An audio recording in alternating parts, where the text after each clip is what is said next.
after burning those mattresses, mine was up. The smoke attacked me, so I failed to breathe, and the muscles was tired, so I fell down. When all of them that have gone outside,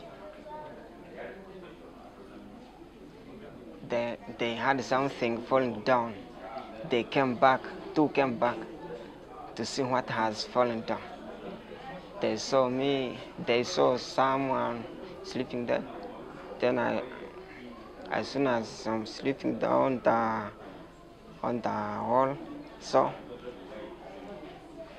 they came with a torch touching the dead bodies.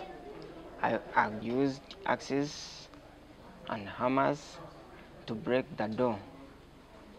Before that, they threw a bomb inside our dormitory because they failed to open the door.